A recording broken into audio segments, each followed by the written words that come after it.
ために最も必要なもの、それは運です。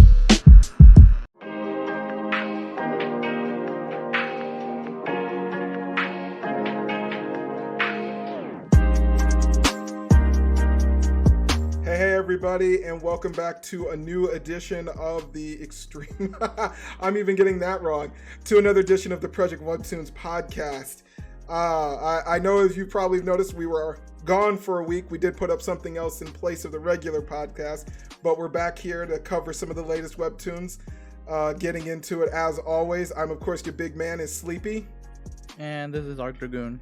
Hey, yeah, if I do sound a little odd, I'm fighting everything right now in sickness, and also my camera decided it didn't want to work today, so I'm going to be playing no picture at all, or I'll just put up random ones, just flipping every so often.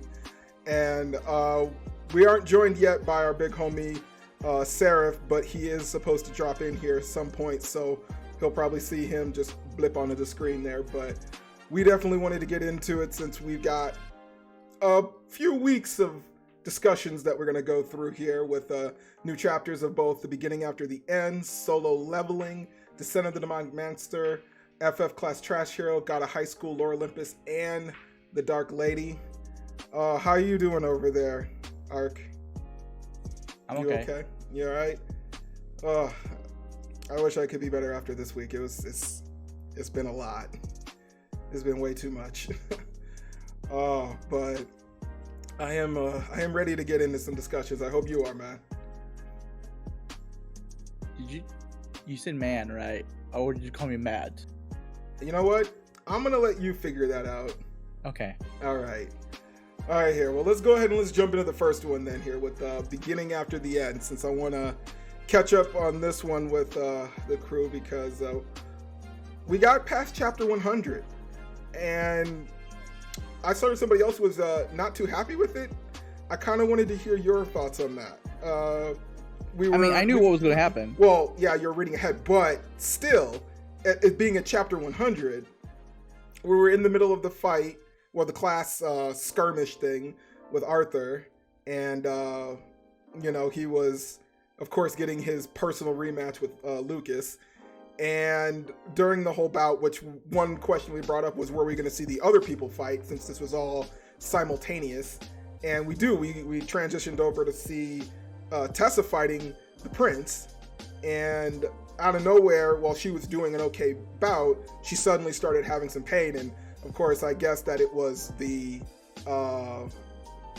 spirit that Arthur had given her, that she was having trouble assimilating it. And the prince got a little too big on his head and released an attack that was just not quite well timed, and Tessa was going down while the attack was coming out there, and Arthur decided to save her.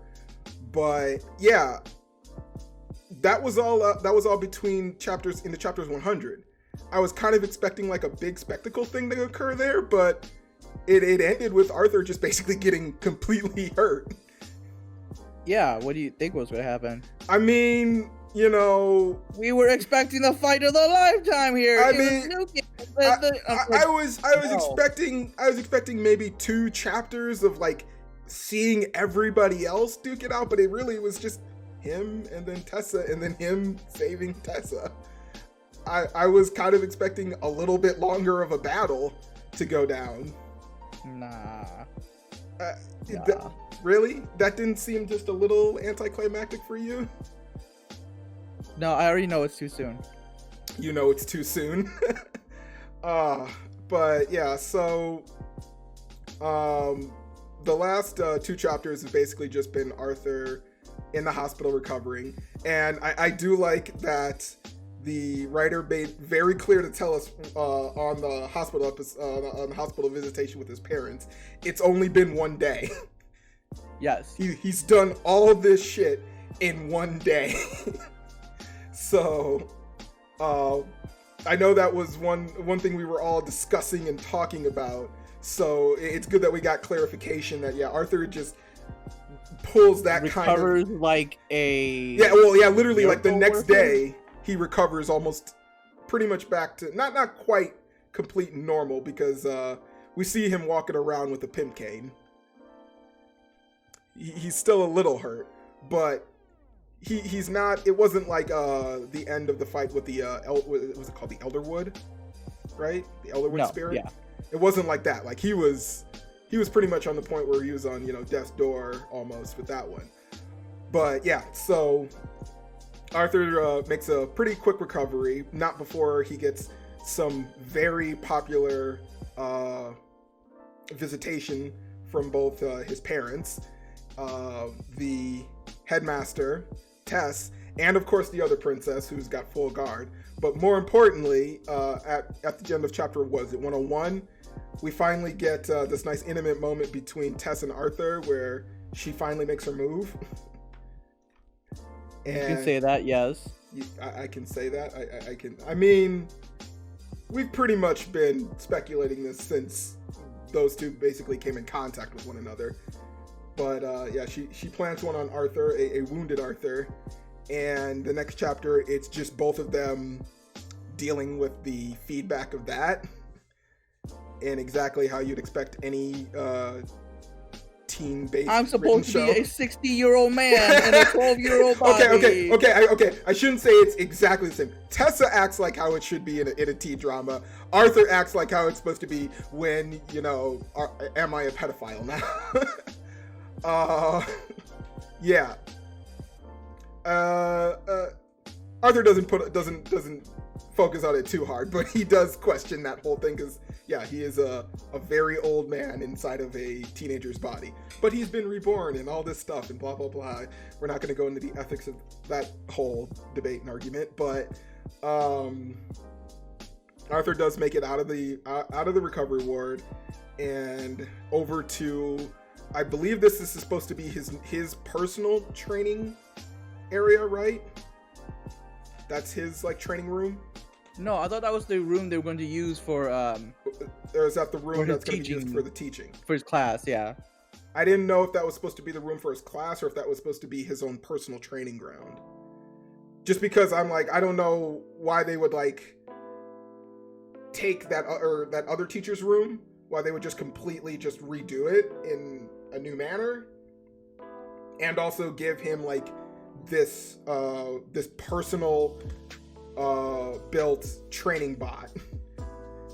So that's why I was kind of I don't know if this is that the actual room that he's going to be teaching in, or if this is going to be that's his personal side gym, because I believe that was one of the stipulations he asked for. He said he could get by going to the academy, was that he would get his own area to do his own kind of training. Something like that. I mean, it would make sense since he is trying to he would want to train all his abilities, and the one thing he tried to do is keep them all hidden, which he's done pretty well. But, at some point, he would kind of want to cut loose, which he did on the training dummy right away. In theory. Yeah, if you want to say in theory, but, yeah, the chapter closes out though with, I'm pretty sure that's Lucas's older brother, right? At the end there? Yes. Yeah. It looks like they were doing a random dungeon raid and noticed some of the monsters looked a little awkward. Either they had been starved or they maybe have been mutating in some way because they were bigger than they normally have seen. Yes. So, yeah. I'm not sure what that's exactly leading to, since we still haven't. Well, we've introduced his brother, but we haven't actually introduced him entirely to Arthur yet, as well as what the role of the Lances is supposed to be outside of them being the warriors that are going to be going across the ocean. So, yeah. No, but this is beneath the school. Yeah, something else is happening beneath the school, because why not? Why wouldn't there be some unknown thing happening right underneath where Arthur is at? All that main character attraction. But yeah, so how'd you like these 4 chapters? It was okay. Were they at least translated well from what you've read so far, or? I think Was the this fight a little actually weak? a little bit better in the light novel. Is it more like lengthened out, or is it more in detail towards what else is going on? A little bit of both. Okay.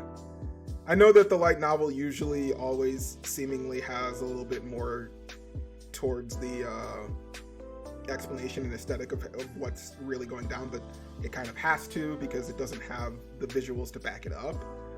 But it's always good to know like how well the artist at least kind of captured exactly what's occurring there.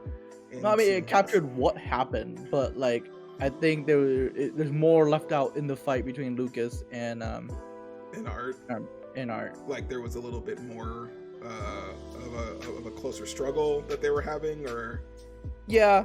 Okay, because it did seem like Arthur was like trying his plan, but he doesn't get a chance to do it. I'm fine with the way it is. It's perfectly fine.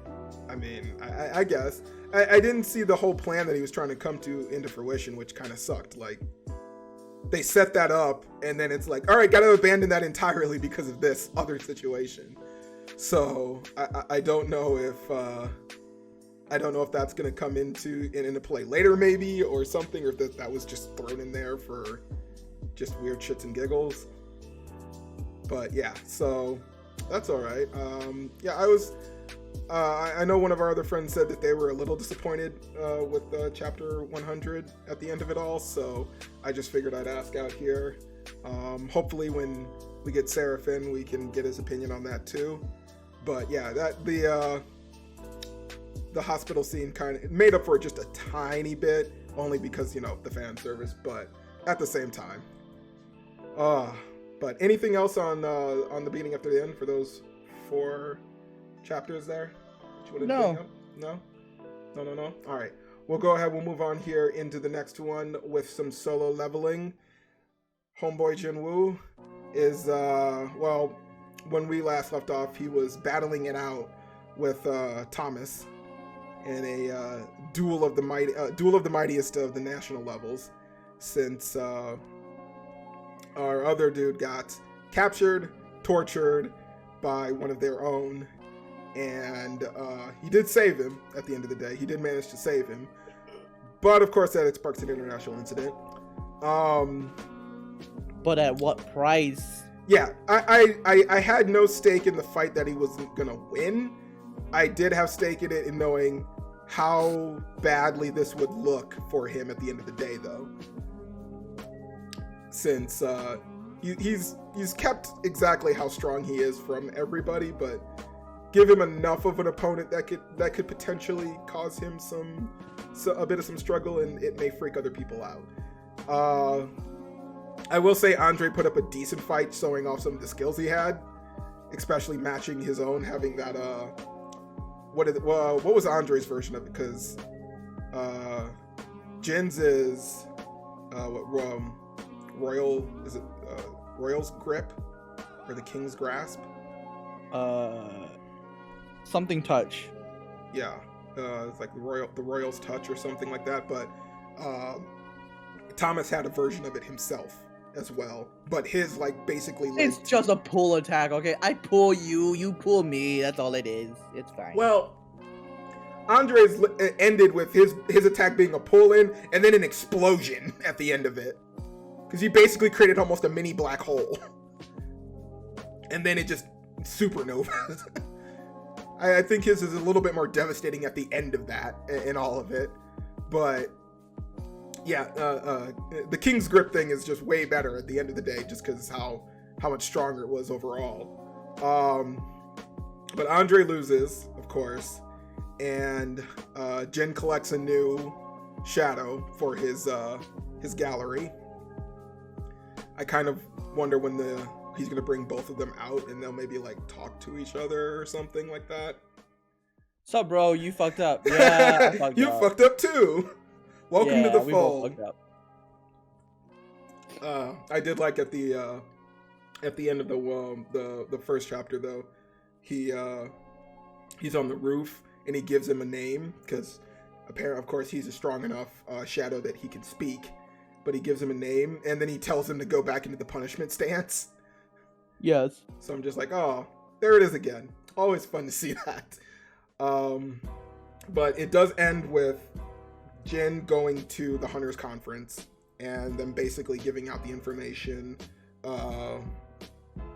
Basically, scientists discussing these weird energy gathering spots around the world and them not understanding exactly what they are. Of course, he knows, but he's not saying anything. No, he doesn't really know yet. Well, he doesn't entirely know. He knows that it's happening, though, but he doesn't exactly know what they mean. But he has more information that could possibly give them more clues into figuring out what's going on. But the main part of it is that it ends with more or less the chairperson standing up and informing them that one of their national rank hunters has been killed by unknown assailants. Very funny, they say the word assailants as meaning more than one, but it ends with them more or less laying square the blame on Jin's dad. Well, they only have the one reference. They only know one person. Well, what's funny though, they have the one reference, but they seemingly blurted out as if there was more than one person involved in it. But they're solely blaming it that it was just him, or at least that's what they are accusing. They believe is national level. So that it was a national level person that died. So they were assuming that unless it was Jinwoo, then there's no one else who could be as strong as Jinwoo. But that's like problematic here to even try to believe that. But it's whatever.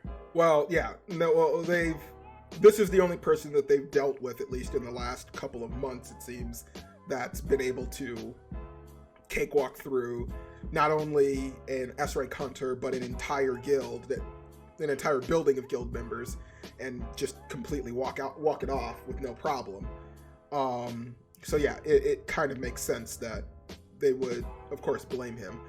Not to mention, they're still trying to question if he's a monster or not, only because the fact is his Magisil counter, the magic coming off of him is very much comparable to what a monster usually gives off. So that's why they're just saying he is a monster, but he can speak like a human and looks like one. But yeah, and as we thought, the one Chinese hunter is there, and he's of course super excited about the idea of killing this incredible new threat. And not before Jin makes a comment out loud, if this is Jin's father, what would he do? And he basically threatens everyone in the room that if it is, he's gonna kill them if they try and touch him. But if he's just a monster, he'll kill him himself. He also read his dad's lips, basically, and his dad was like, "Nah, leave my son alone." So that's true too. Yeah, so he at least knows somewhere. He's like, "That's probably my dad," honestly. But I mean, he did remember the whole thing that a bunch of warriors borrowed the powers, and he's probably interpreting that as this person is one other. My dad is another person that borrowed these abilities, so it wouldn't surprise me. But yeah, so Jin's basically potentially made himself a world threat with this. What are they going to do? He's a literal army. He's a literal walking fucking army. Okay? I mean, He had so much trouble with one giant. This is like half a dozen giants. I mean, this is the idea of desperation. You don't know how far they're willing to go or what they'll do to take out any personal threat. Yeah. But still, I'm sure Jin doesn't entirely want to be seen as just the monster that he's slowly very much becoming at the same time. But he don't care. What's up? He don't care. I don't know about that. He just gotta protect what's important. That's all. Just protect what's important. Fuck everything else in between. Well, we'll see. We'll see how that goes. Anything on those chapters? Anything else? No. Nothing I missed there. Yeah, there wasn't a bunch to like really bite on outside of just the finishing of the fight and the ominous threat he was given and made.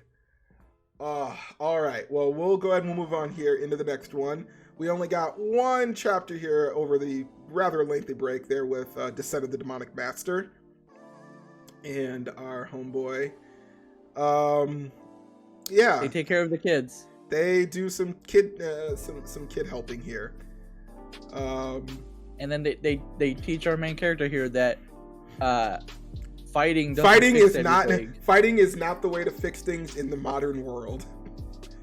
But if you punch real good, they'll leave you alone. Does that work in the modern world? I mean, we know there are still marshals, so yes. Well, I mean, we know there are still marshals, but they don't make all of their moves. But they lose to the power of gun, Jew. Well, they lose to the power of gun, and they lose to the power of money. It kind of helps shape a lot of things. So fist is not always the mightiest tool here to use. No, money is. Yes, that is true. Well, it at least makes our main character very sad to hear his only way of dealing with things is not quite effective as he would hope it be.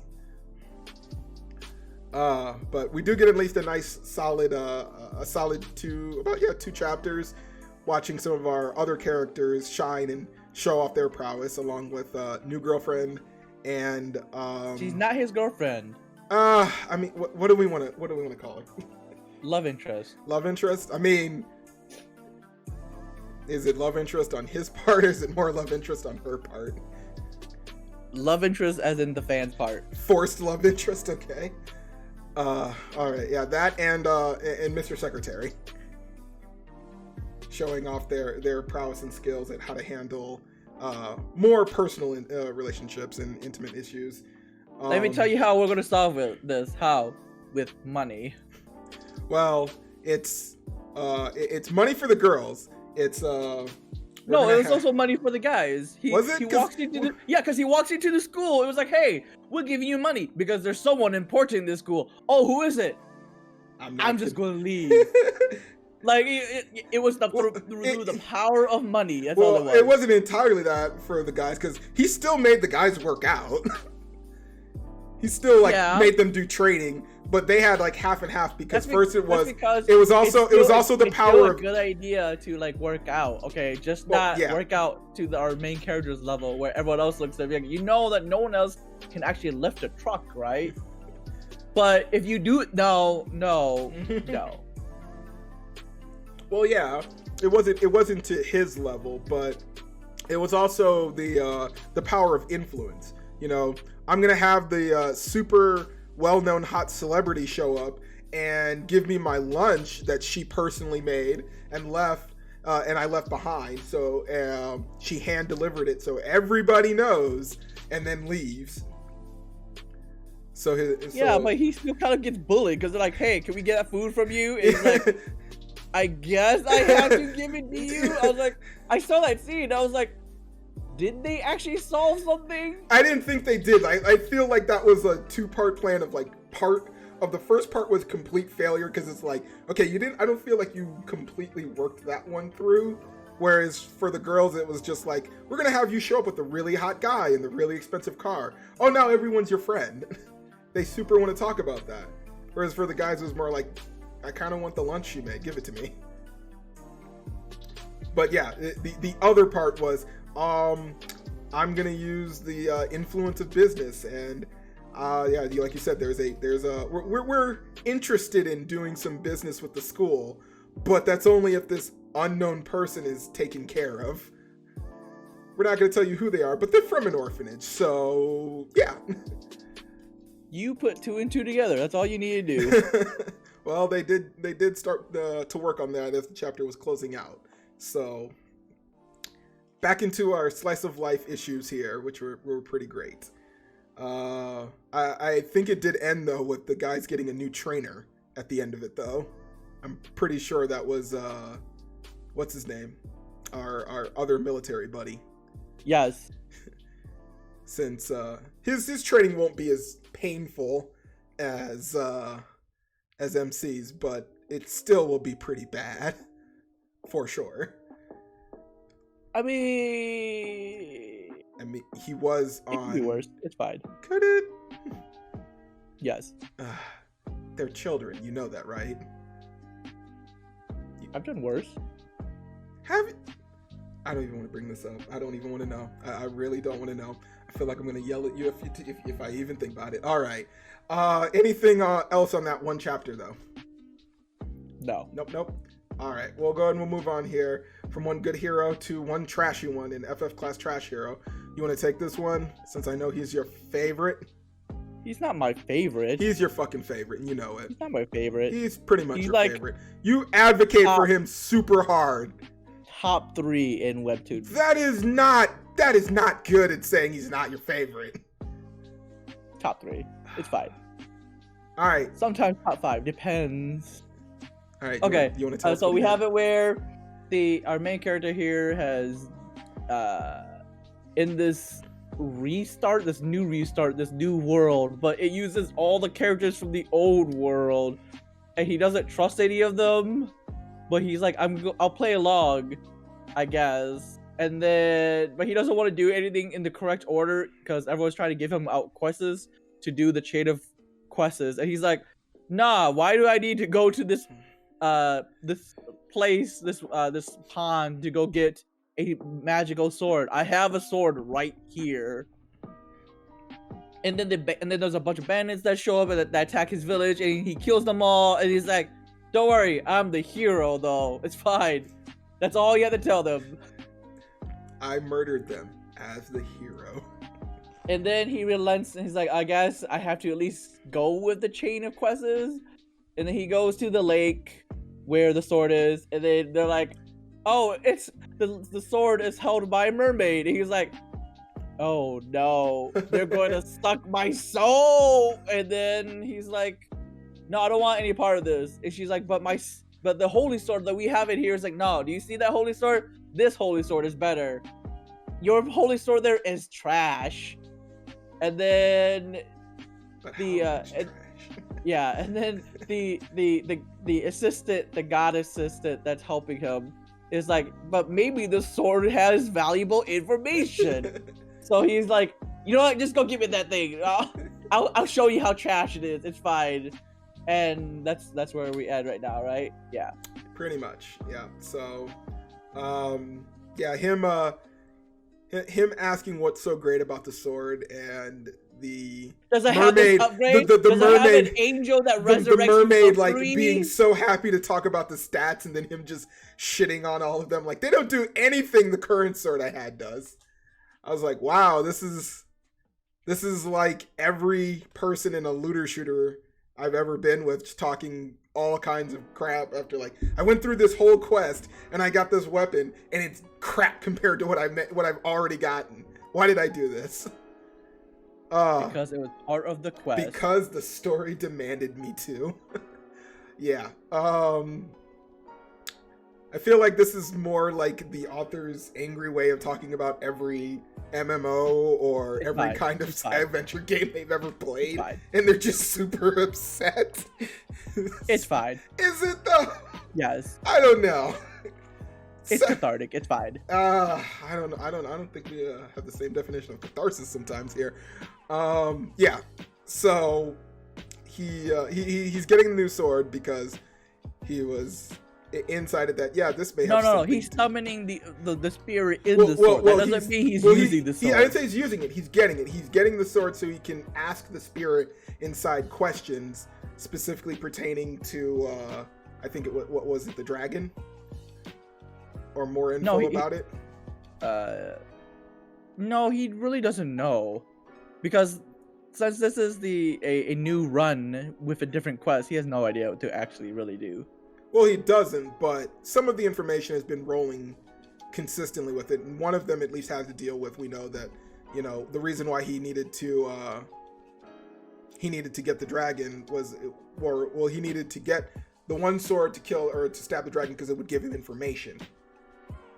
So this is, I think, continuing with that, where, you know, he's gonna ask the sword, since it's the first, it's supposed to be the first hero that ever wielded the sword but never defeated the Demon King. So he's hoping that ancient knowledge will play a way into giving him more insight into what he needs to do next to either take God on, or I have no idea what his goal is right now outside of get back home at all costs. Well, no, it isn't get back home anymore. Now I think it's just fuck with everybody. Pretty sure he's kind of beyond that go home point. Yeah, he's kind of just like, he's just angry now. Man, just send me home. I guess if you're not going to, I'm just going to stay here. Whatever. I refuse to do anything. Is kind of like what his opinion is right now. The oh god, not the conscience objector. What is it? Just he's not a layabout. I can't remember what the term is for it. But he's basically just going against whatever he's required to do by just being inactive. Yeah. So we'll have to see what the ancient. He's like, says. oh, I have to go over there. Well, I'm not going to. If you want me to go over there, you can carry me. It's like that's what he is. He's finding other people to do the work for him, or he just stalls long enough for the quest to come to him, and he'll solve it. I mean, that's why the bandits showed up. Oh well, right? yeah, that's why I figured. Yeah, he didn't go and do anyone's quest in town, so the game just basically forced something on him to get the needed result in some way. But I mean, he's doing better in this run than he is in the previous ones, where every move he was doing was under a nefarious like undertone of doing it. So in this one, at least, he did kill all the bandits, but like he didn't do it where he controlled all of them and then just like manipulated them into doing something without the rest of the townsfolk knowing, or some weird like that. So I would say that this is probably a more cleaner run for him than he's done so far. I'm kind of waiting. Well, since we've already met one mermaid, and it's not the same one from before. No, it is. Queen. It is. It didn't look like the same princess. Mermaid. It didn't look like. I'm pretty sure it is. I have to go back. It did all not the look characters like were being reused. Well, yeah, they were being reused in some of them. It didn't look like the princess. Oh no, it's not the princess. It's one of the other ones. Yeah. Yes. It wasn't the princess, so that's why I'm like, I don't know if we're gonna get like the Sword King and we already got what we did. We got the elf princess, but she was in the other realm, and now we have Lenovo right now as his sister.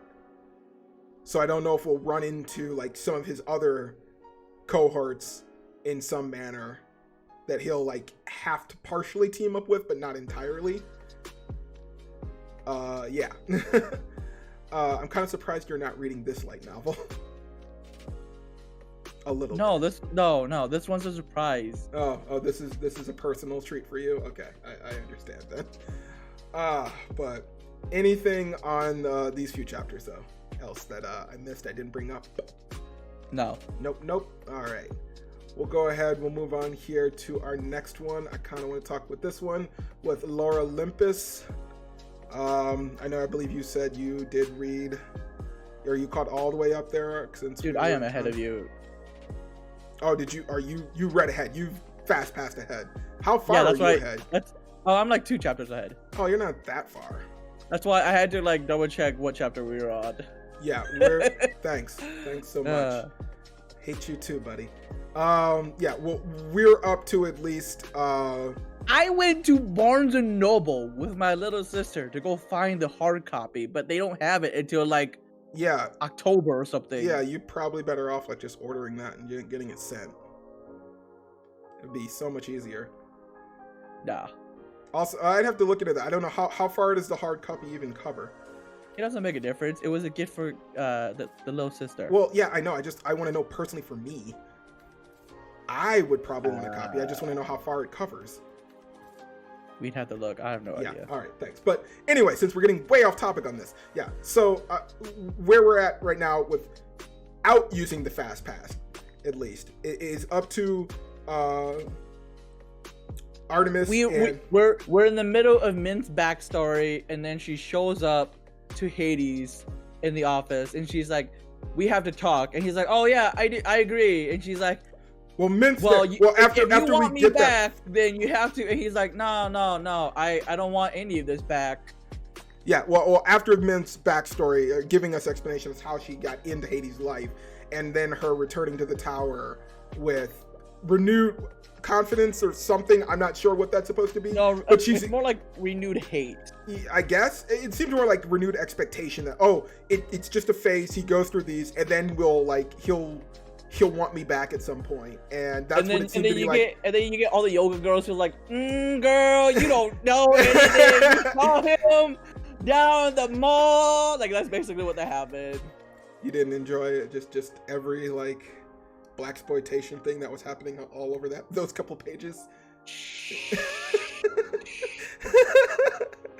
I don't have to I can say that. Yeah. Yes. But yeah, so Minith walks into basically her own facepalm, and yeah, she goes in there expecting Hades to take her back. Hades is basically like, nah, I think it would be better if we just moved you and moved positions for you just to another tower. You can continue to work. I think even with this, it's technically a promotion for her because she'll get paid more for doing for the new job or whatever. And of course, Minith just takes that as, you're just trying to get rid of me, blah blah blah. You're no different than any other god, any of the other gods. When something becomes a problem, you just kind of push it aside or whatever. And she just slowly escalates more and more, but very specifically, she gets to start talking about Persephone and that this is all because of her, and she's just a new toy compared to her. She decides to go to Persephone to tell her about their history and how they came to be, and also the fact that, in between all of that argument and her like mouthing off to Persephone, she basically outs herself that she's the one responsible for orchestrating the whole thing that's going on with her. And yeah, Persephone's other side doesn't like that, to say the least. You told Zeus? No. Yes. It wasn't me technically, but yeah. You're the reason why I'm running for my life? Yes. I guess. Guess what? What? Plant say what? What? And now she's the plant. I guess that comment or that idiom isn't used very commonly for other women. Just, hell hath no fury. But yeah. Man, hell have no fury but a goddess is what this is at this point. Well, I mean, for them it's regular. So yeah, Minith's a plant now. Full on plant. And they can't fix it. Yeah. I mean, like with most of the things that Persephone does, they can't fix it. More so, it's because she did it. It's her curse. She has to lift it. And yeah. Yeah, so I guess that kind of takes care of the problem, at least right now for Minith. Like, she won't be going anywhere at the current motion, but it at least does pause things for that whole situation, for Persephone to get news from Hector that she saw her mother. Yes. And she almost drops Minith on the ground, but not important anymore right now. Yeah, we do. At least we already do know the whole thing with Apollo and Artemis and their mom, and Artemis confronting Apollo finally, but she's still not having the full picture of what he did. But yeah, it does end with, what is it, Eros and his basically his lover, but completely blind to him, trying to talk to her in private after the whole argument between the family there, and Artemis basically just nopes the fuck out of there. So yeah, not quite sure how they're gonna handle all of this. I don't know if Artemis is gonna be going on a sleuthing quest here to figure shit out, or what. Well, we still don't know what Mom's planning to do or who she's going to talk to. I don't know. This is. I have no lore to pull this up from now. I don't know. Well, I mean, there probably is some, but it's pulling different pieces here. The problem is there are some gods and goddesses that play like 2 parts in the entire story and then like never touched on again. So I mean, they made a Apollo lot of them. and Artemis's mom is one of those. I mean, there are a lot of them. It's not hard to see why, you know, they made A, B, and C-list characters. Some people only show up once and never again. It's kind of their lot, unfortunately. But yeah. I do want to figure out exactly where, well, can't ask you for how far you are ahead right now, but figuring out what Mom's plan is to solve the situation that she I'll tell you this, sees. as far as I'm aware, even as far as ahead I am, they haven't even touched that part yet, so. Okay, I kind of figure that that's not going to be something that's going to come quickly, since now we were already reintroduced that, you know, we saw Persephone's mom. We saw Demeter roaming around. I figured they're gonna move forward with that, and then possibly a little bit more with Artemis in that situation. But I figure Mom's plan wasn't gonna come in until somewhere right in the middle of all of that, to kind of like either throw whatever new ideal they're thinking of out of the way or whatnot, as this is kind of going. Not to mention that now new undercurrent of the previous king being made aware of Persephone as well. Kronos? Yes. So we've got that also at the bottom of the totem pole of like this issue hasn't come to light yet, but this will be an issue. Yes. Yeah. But there was one comment though that I did notice on that Minith screamed out when she was going on her rant, and that was that Hades is unable to give birth to children or to have them. Yes. So I was like, Did you not know that? That's an interesting tidbit. No, I didn't know No. that. Is that from regular lore? Yes, Hades is not allowed to have a child. Because punishment.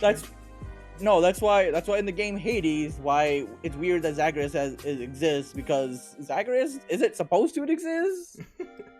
I mean, because the lore is supposed to be like Hades can't have a kid. Why? Because him having a kid is because he's the living king embodiment, of hell. the living embodiment of Yeah, what? he's dead. He's dead itself. but he's not living embodiment of death, because we have a death god. That's not him.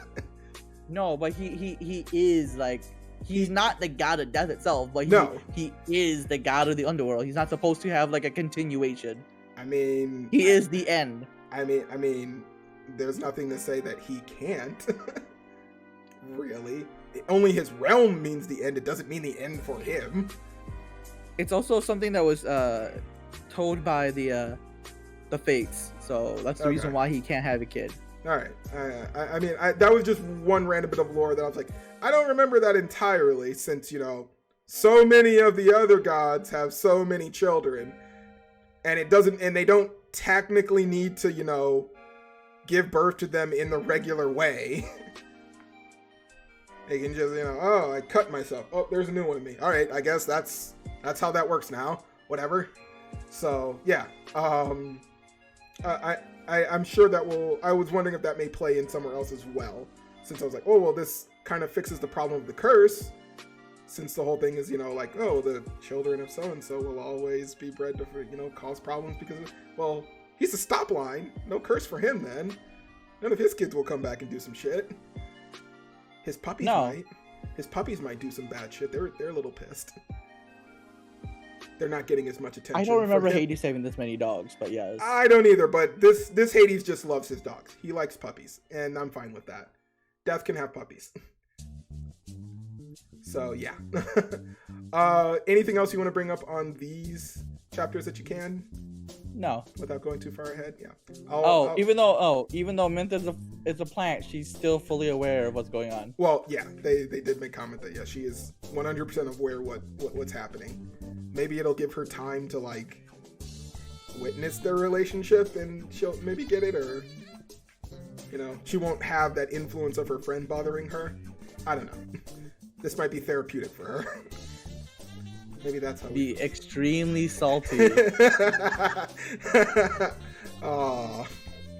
We'll see. We'll see how they fix that. All right, let's go ahead. Let's move on here.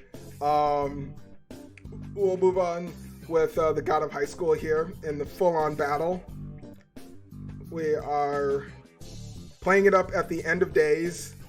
Yeah, wow, so crestfallen so quickly. Yeah, well, we at least have a positive on this one. There isn't too much dialogue to what's going down, since there doesn't need to be. It's just a straight fight. We've got our horse dragon Ryung versus most of the remaining association, as well as our new king W.E.B.T.O.O.N, and the plan that's continuing to try and go off to revive. They're using it for the cup, right? The chalice. I have no idea. Maybe. Well, you see it multiple times. Yeah, it involves the chalice. Involves I the chalice. No idea. I'm pretty sure that the plan is that they're going to use the chalice to seal away, Mookhyang's powers, the same way that he sealed away, or at least release, Mori Jin's powers. It's one of the two. I have no fucking clue. Yeah, I mean, well, at least the main thing that shines for the whole webtoon is the fighting, and this fight is rather intense and interesting to go all the way down. We do see that I don't know if Il-poi is actually dead. They are making the comment that he is, though, in this fight, that he gets taken out by Ryung. I don't know. I don't believe it. I have no idea. I mean, that it kind of seems like a misdirect for no reason, but yeah. So I figured it's like this. It's like this. I think the character is too popular to actually die. Is he? Yeah. Is he too popular to die compared to some of the other ones? I would say yes. I'd have to check. He is sexy fox boy. Why would he die? Like, that seems. And also, like, he died like a dog's death. It was exactly how a wolf boy would die, like a dog. It was so underwhelming that I was like, oh, okay, is that it? Like, all right. Yes. Oh, a perfect warrior's end in the middle of a fight. But he was like, don't worry, guys. He openly knew he couldn't win. The plan is still on. I'm going to die here, though. And it was like, oh, okay. And I was like, really? This is fine? Oh, okay. I don't think he's dead. I'm just letting you know that. But okay. Well, we'll have to see for that one. I'm still waiting for the continuing horse metaphor to show up, especially with Satan. But we do get the whole transition between Ryung and W.E.B.T.O.O.N as they basically start to just throw off their weapons and go all the way down to basic fights, and just a hand-to-hand fight. And very specifically that Ryung's form and style is very similar to W.E.B.T.O.O.N's, or more or less vice versa. So I don't know if this is supposed to be like a weird telling sign that W.E.B.T.O.N's skills are 100% based off of his skills that he learned. I'm not sure if there's supposed to be a weird meaning to that, or it's going to give us insight, like this is how. Am I clicking or are you? No, I'm clicking. God damn it. Thank you so much. Someone's messaging me. What? I had to respond. I know you did. You're so fucking popular. Yeah. So no, that's not true. Either way, I'm just wondering if that's at the end of the day going to mean something that I'm not privy to, or I can't see exactly. But I'm sure the way that the story's worked out, it will in some manner. Because here, let's explain or somehow reveal that Ryung. That's what I'm saying. Ryung all this time knew martial arts, guys, and he knew it was stronger than anything, but he just didn't use it. And I was like, this seems kind of just like counterintuitive for the whole fact that Ryung is like, I'm supposed to be like the mightiest shield and the strongest sword for Mubang Park all in one, but no, let me just stall the fight out because I looked down on everyone. I was like, but you didn't stall the fight out against like anyone else. But like here you do, and I was like, but why? It just doesn't fit the character, and I don't know why. It's not like at any point where he like explains that, oh, I don't do this because like I think it's beneath me to do anything that's like human related. Like he doesn't even do that at all. Like, which is that because he followed the monk on the journey, right? So he never thought humans were bad before. Like I don't understand. I literally do not comprehend this. Yeah, I don't know if we'll get some weird explanation that will explain why he suddenly became like this. They didn't even need to explain that, oh, he learned martial arts through the monk. No, all I needed to know was that they had a fight. Cool. If you're giving backstory, there has to be a reason why you have to give backstory, okay? And even more than that, when all you do is give me a backstory to an obstacle. He's a fucking obstacle. He's not an actual character. Well, no one actually cares about Ryong. I mean, he's an obstacle to a point, but he's also like a collectible obstacle because he is the son of the Dragon King. So, you know, Mori Jin's whole journey here with him collecting all of the bones, and now the last of the little bone. Well, I mean, and I was like, you could have done that before too. There was, you could have stopped all of them. You literally could have stopped the humans before if you had just tried at the beginning. But you were like, nah, I want to see where this goes. And I was like, but why though? I have to give them a fighting chance. They all have the same weird like mental tick as Thanos, I guess. I don't know. That's why I'm so confused with this. Because like if you're a villain like this, that you're supposed to be an obstacle, you can't just be like an antagonist and a villain who literally is like, but wait, there's more each time like this.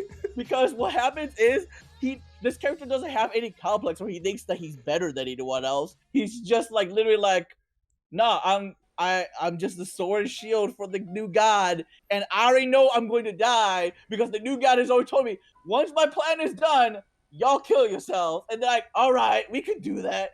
So I still don't understand. Like, I what's the purpose? Am I supposed to feel for Ryong? Am I supposed to be like, oh, I'm sympathetic? Or like, I understand where he comes from? Because I really don't. I think that's what we're trying to figure out, is if we're supposed to be sympathetic or if we're supposed to care at all exactly what his personal motive is towards this, since we are constantly having this. They could have mentioned him way earlier on, like shortly after they revealed that Jin was the Monkey King. All you needed to know was just let us know that the Monkey King's companions were still alive, and they just have us see them occasionally from time to time and have them have gripes against the Monkey King, and then I'd be like, cool, I can now have these characters and be invested with them. But now you're just introducing Ryong and like just giving us backstory for stuff that I'm like, but I don't care about this character. No one cares about this character. Just late information. It's okay.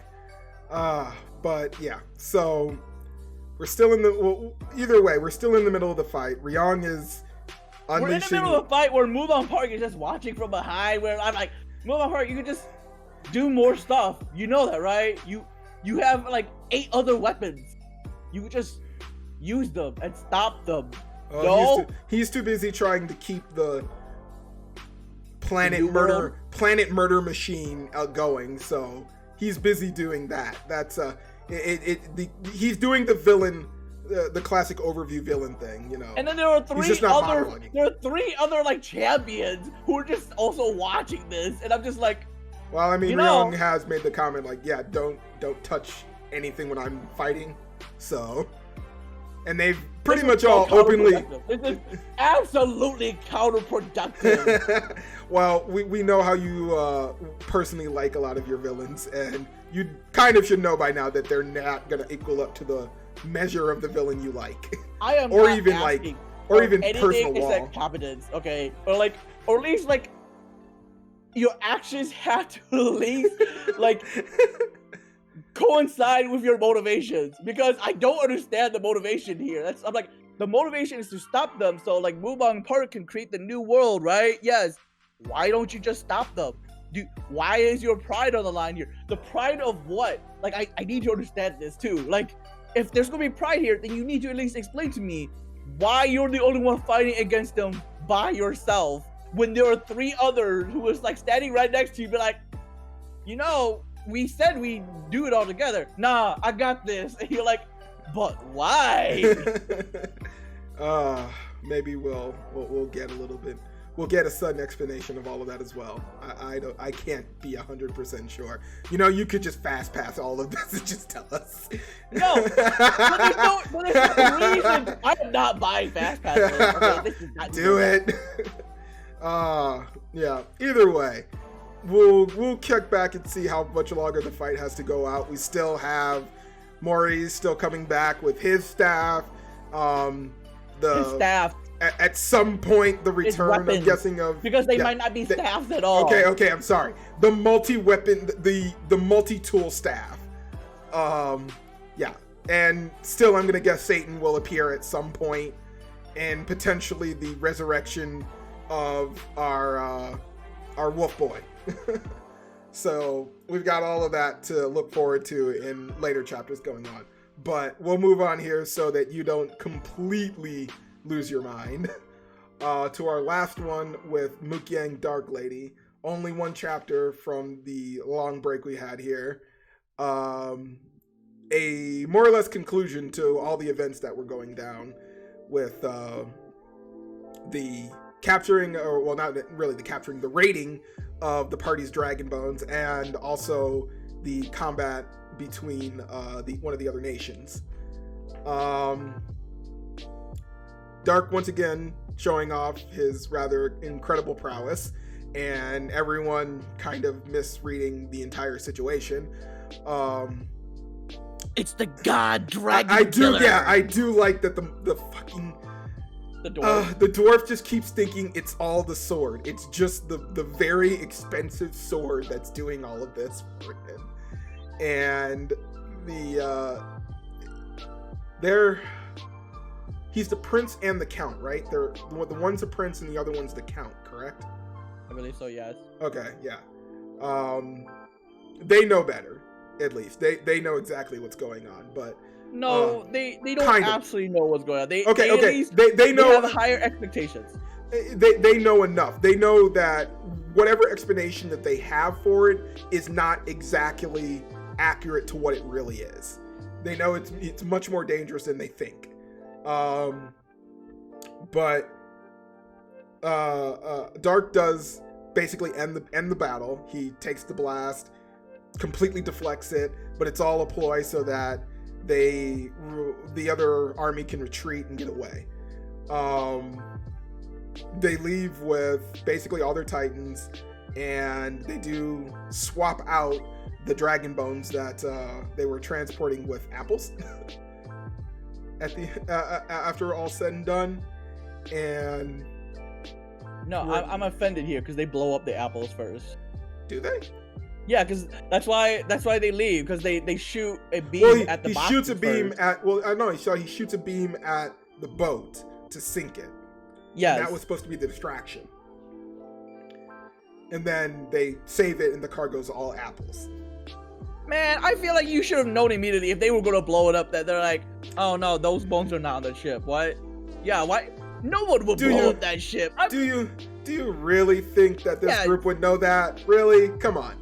Oh, please, not Dark in the group. Please point out to me which one of these individuals is the intelligent one. I'm sorry, I'm not there. Okay. I'm just saying. Out of that entire group, who is the intelligent one?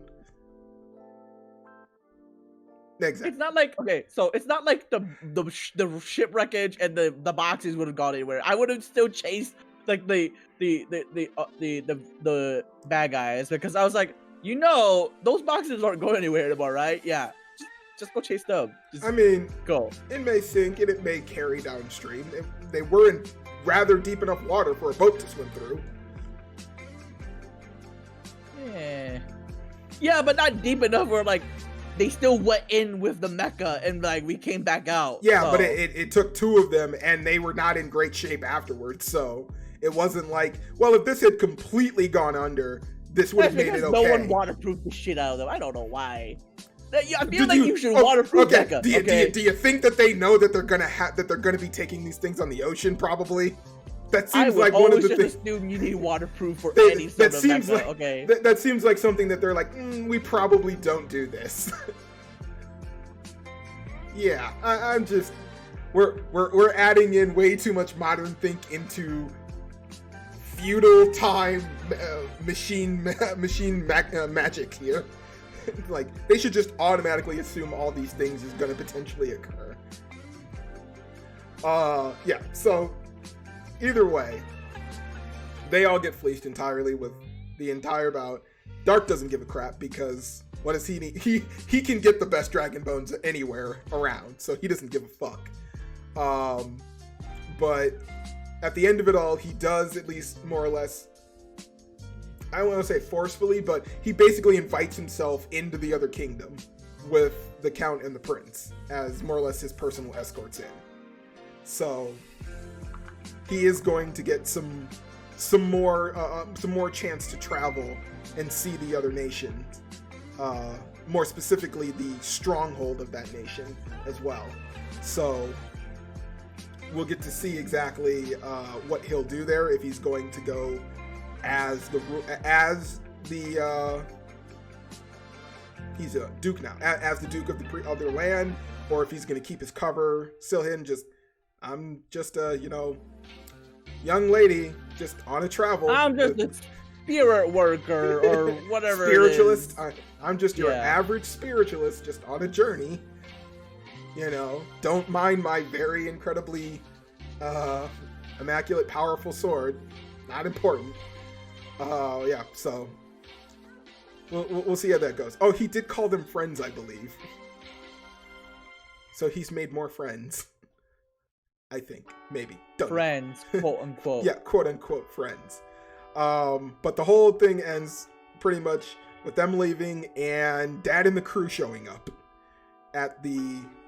Basically, like they just missed them. Like literally just missed them. We just missed them. So Dad's still on the lookout, and they're not far behind. The question is, are they going to meet up in the other kingdom?